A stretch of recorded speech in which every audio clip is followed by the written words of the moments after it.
waktu saya di program Ngabuburit bersama penulis Tanah Laut. Hari ini saya ditemani dengan Bang Hadanihat, kelahiran Puntik Luar Kabupaten Barito Kuala, 14 Januari 1990, profesi guru agama sekaligus seorang aktor, sutradara, penulis. Boleh siapa dulu Bang? Hai Bung dan Nona, semoga selalu sehat. Gimana kabarnya hari ini Bang? Ya seperti Bang kan. Karena ada yang bisa bahasa Indonesia, jadi ampun maaf kita banyak pakai bahasa Banjar. Ya ada anda ini Bang. Bagus juga. Nah, ngomong-ngomong, Bang Dani kan seorang guru, tapi mengapa memilih jalur literasi khususnya di sini? Jelaskan Bang. Memilih jalur di guru itu karena ada faktor keturunan. Soalnya dari abah, kemudian kai, mulai dari datu, abah kai itu mereka semua guru agama. Turun-temurun sudah sebagai guru agama di lingkungan masyarakat, paling tidak di sekitar di rumah lah. Kemudian di 2008 cita-cita belum berubah. Cita-cita belum berubah karena masih ingin menjadi seorang ustadz, seorang guru agama. Kenapa? Ya karena terpengaruh tadi. Terpengaruh dari itu. Ya abah, ya kai, kemudian mendengar cerita datu. Oh mereka semua adalah guru agama. Kenapa aku harus cari jalur yang lain? Dan mungkin termotivasi juga dari abah yang sering kalau datang dari undangan, kan biasanya guru di kampung itu diundang orang untuk makan, untuk saruan segala macam, datang ke rumah lalu bawa makanan. Ini hasil abah dulu sekolah.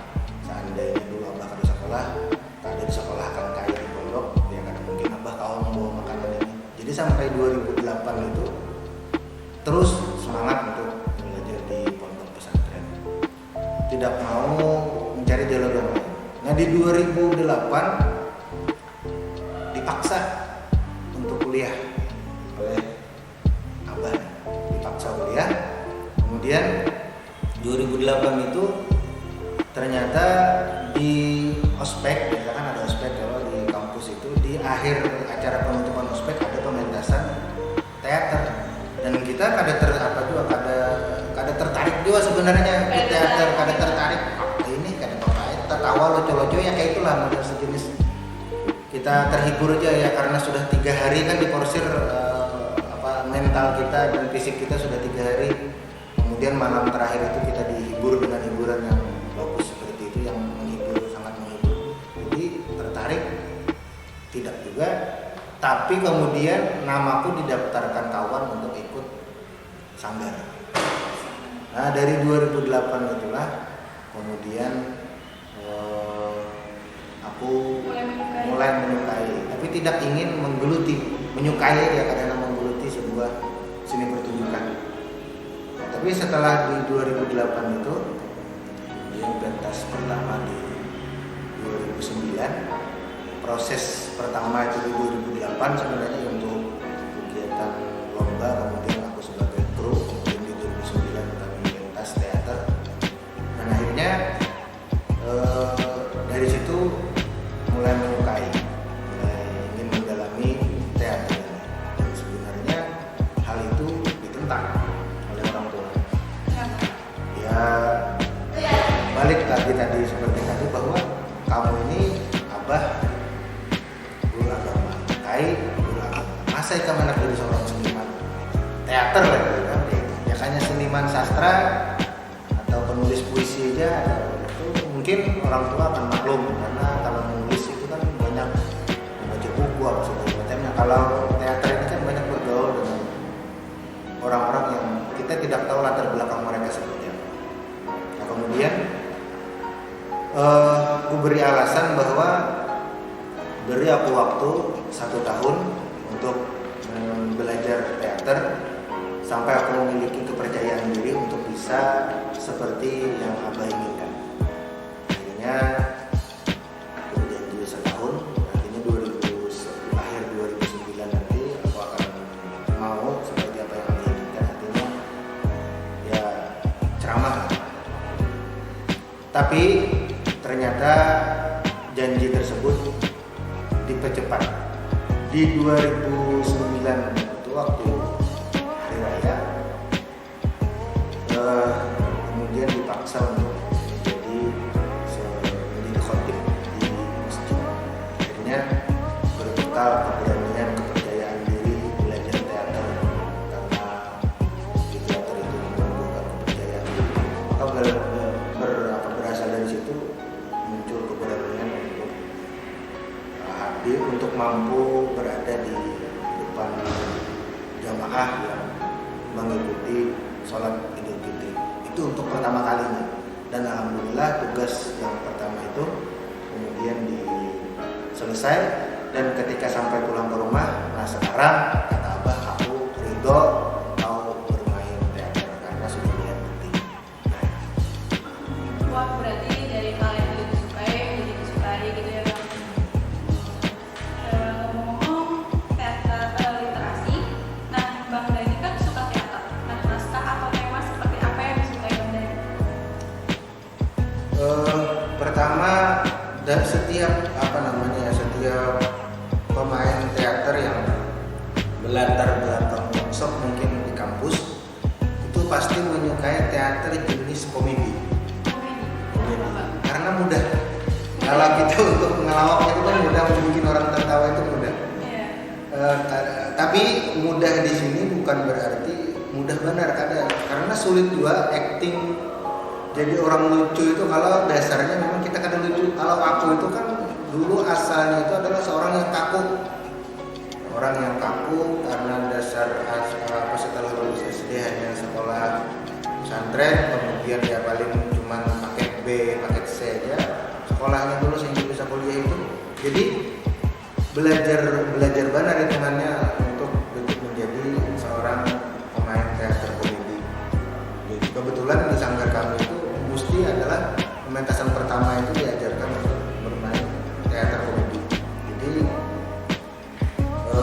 kemudian setelah belajar komedi baru kepada tema-tema yang lain. Namun komedi yang biasanya kami angkat itu ada setiap teater lah pasti ada menyinggung masalah yang berkaitan dengan kehidupan masyarakat, sosial, kehidupan tentang agama.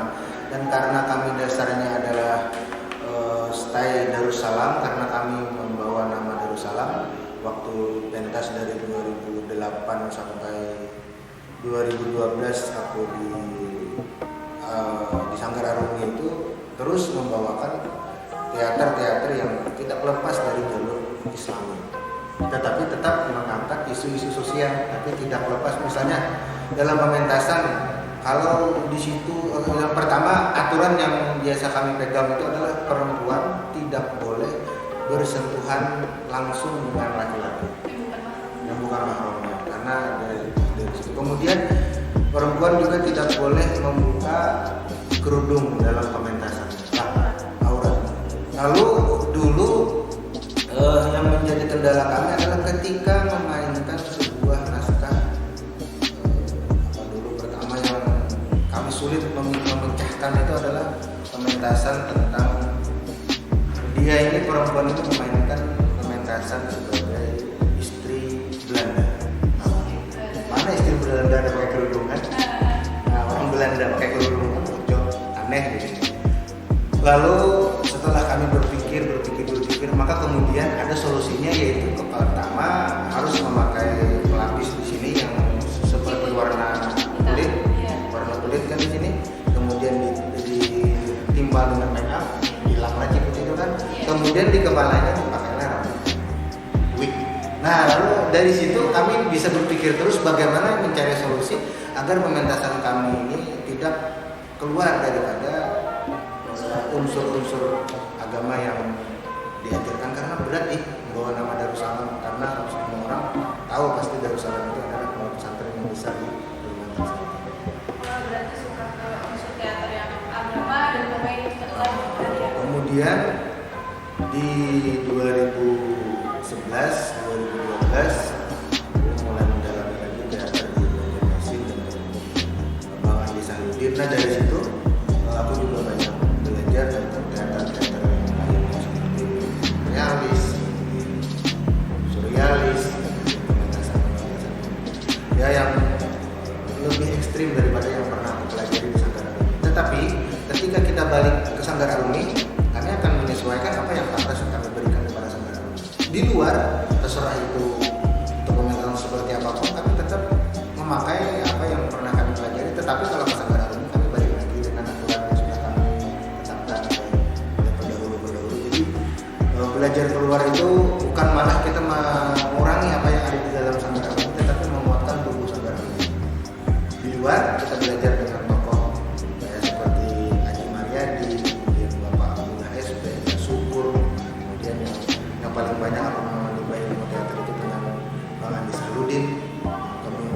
Lalu mereka itu di Banjar itu kan teater mereka tidak jauh berbeda dengan apa yang kami terapkan di Sanggar Alumni, karena Sanggar Alumni kami menerapkan hal yang ya tadi menjaga nama Darussalam gitu. Tapi kalau di luar kami tes kalau memang betul-betul kan bagus artistiknya, kemudian apa namanya yang lain-lainnya untuk dipentaskan untuk supaya bagus, ya kami memakai itu. Kami tidak jadinya kalau keluar sudah universal, tidak lagi bermain mengambil aman seperti yang di Darussalam.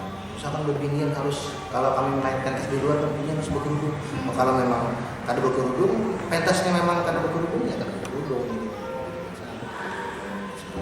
Nah itulah nilai mungkin negatif dan nilai positif yang ada di dalam teater yang selama ini. Nah mungkin nggak lupa juga dari unsur agama tadi yang mengenal aurat, harus menjaga kesopanan budaya. Nah ngomong-ngomong tentang naskah, Bang Dani kan pernah dipentaskan dalam suatu lomba dan memenangkan lomba tersebut. Apa yang dirasakan Bang Dani pada saat itu?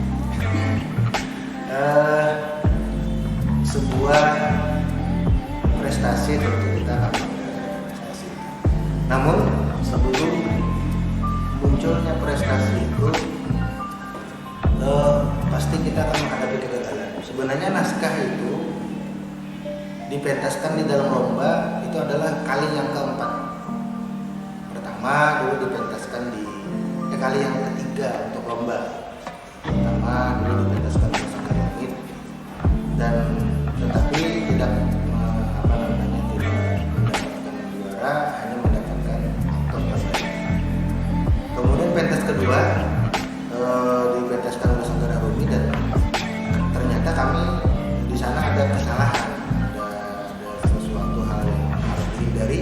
Tapi kami karena tidak mengetahui, mungkin tidak tersampaikan kepada kami oleh yang hadir technical meeting, lalu kami melanggar yang tidak dikehendaki oleh ini, kami pun tidak mendapatkan kejuaraan. Dan di Tanah Bumbu kemarin itu Sanggar Alumni kembali mementaskan pertunjukan teater dan alhamdulillah mereka meraih juara satu dengan naskah tersebut. Nah tetapi selain naskah tersebut juga biasanya kami itu kami tidak mencoba sekali dua kali saja, tapi kalau itu sudah belum berhasil maka kami akan perbaiki, kemudian akan kami pentaskan lagi dan akan kami ikutkan lomba. Kalau juara ya sudah bertahan sampai di situ. Mana kurangnya akan kami evaluasi seperti ini. Dan akhirnya kemarin juga di 2020 naskah saduran dari adaptasi dari naskah penulis kita Pak Jamal Suryanata yang berjudul Maranmaya itu kita pentaskan kemarin di Tanah Bumbu. Itu kita mendapatkan juara karena beberapa faktor internal karena pemain. 1, 2, 3. Nah yang anehnya itu ketika kemarin di Tanah Bumbu orang memainkan naskah juara satu, sedangkan aku memainkan naskah sendiri lagi, membuat naskah sendiri, dan kita tidak mendapatkan juara ya karena beberapa faktor tadi. Karena penasaran, kemudian Bu adaptasi lagi naskah tersebut, ku perbaiki lagi naskah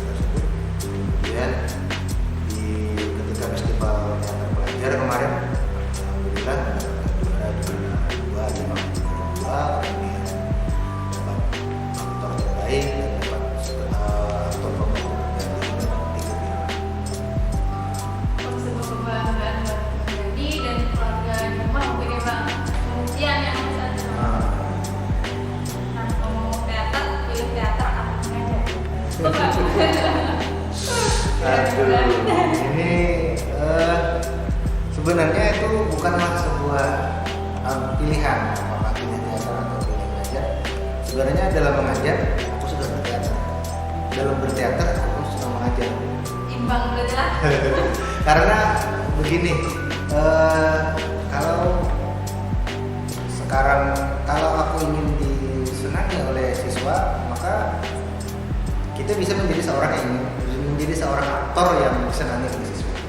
Kalau kita ingin ditakuti oleh siswa, maka jadikan diri kita menjadi seseorang yang ditakuti oleh siswa. Kalau ingin yang dibenci oleh siswa, maka jadikan diri kita menjadi seseorang yang dibenci oleh siswa. Melalui apa ya? Melalui ilmu teater yang sudah dipelajari.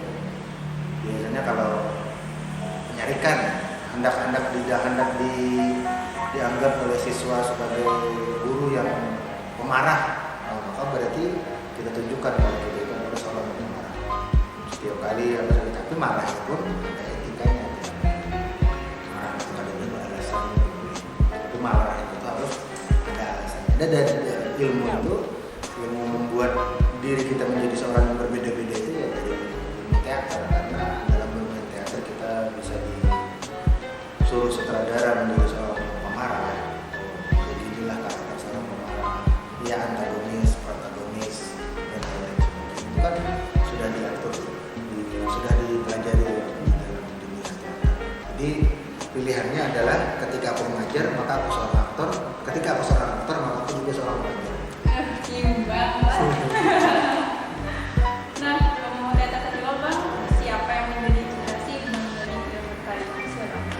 Iya, nyata guru satu-satunya itu Andi Sahrudin, kemudian Haji Haryadi dan Kaya Bimrian.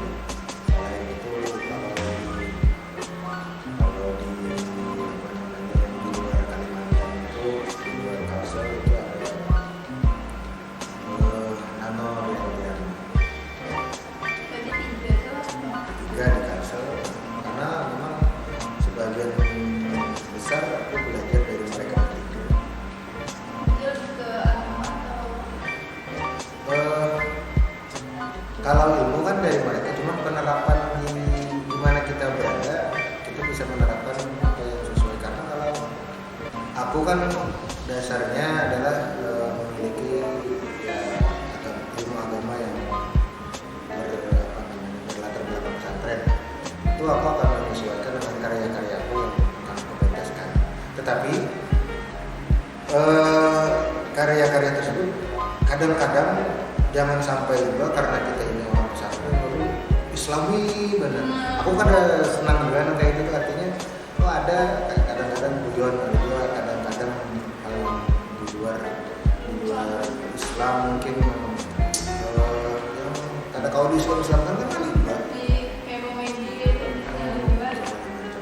jadi tergantung situasi dan kondisi di mana aku menggarap sebuah pementasan. Kalau menggarap pementasan di pesantren itu, aku membawa anak aneh-aneh.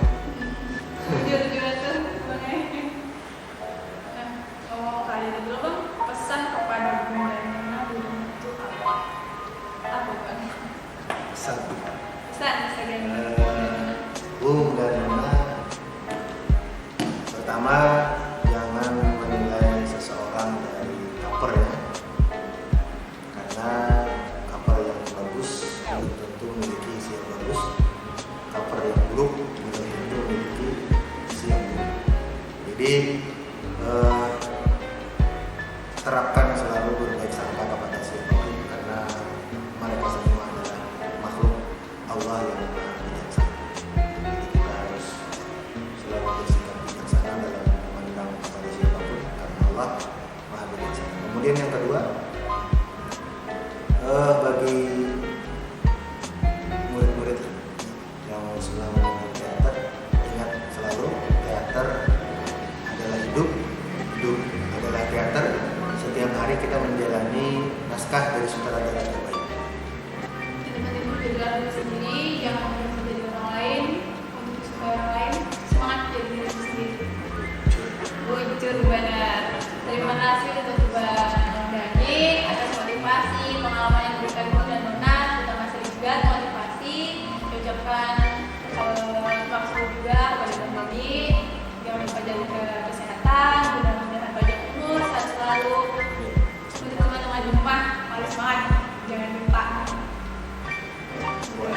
dan puasa.